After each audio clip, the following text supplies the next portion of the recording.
In this video, we will explore thermodynamics in relation to the refrigeration cycle, in just 3 minutes.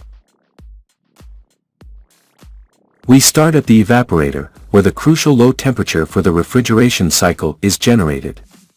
We use a refrigerant gas called R134a in this example. The R134a enters the evaporator in a liquid state at low temperature, allowing it to absorb energy from the food in the form of heat. This state is known as saturated liquid.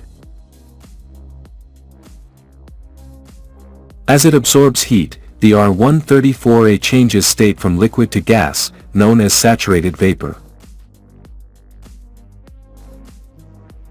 During the transition from liquid to vapor state, or while the R134a is boiling, the temperature of the R134a remains constant, as all the heat it receives is fully invested in achieving the phase change. To achieve the low temperature in the evaporator, it is necessary to reduce the pressure of the R134a, which is achieved by the suction of the compressor. Once in the evaporator, after all the liquid R134a has disappeared, and only gaseous R134a remains, the temperature of the refrigerant begins to rise. This state is called superheated vapor.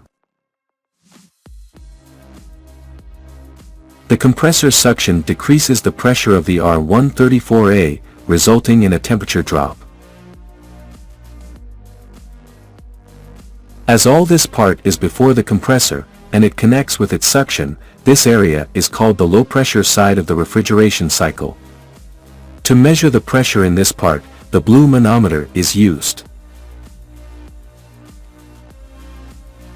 When the compressor suctions the refrigerant gas, a pressure of 4.7 pounds per square inch is reached, and the evaporator temperature is approximately -20 degrees Celsius.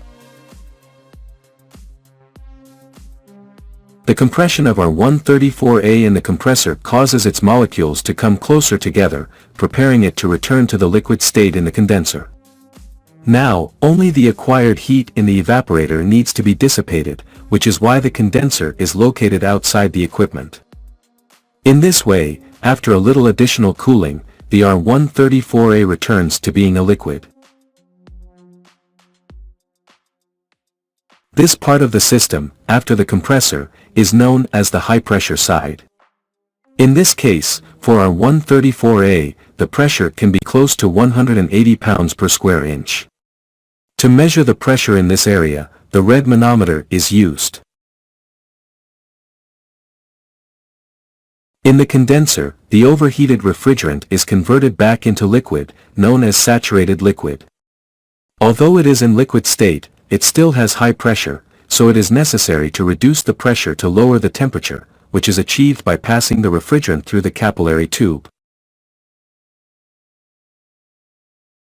Before reaching the capillary, a filter is used to prevent the capillary, being a thin tube, from getting clogged. Once out of the capillary, the R134a is ready to enter the evaporator with a pressure of 4.7 pounds per square inch and a temperature of -20 degrees Celsius, thus renewing the refrigeration cycle.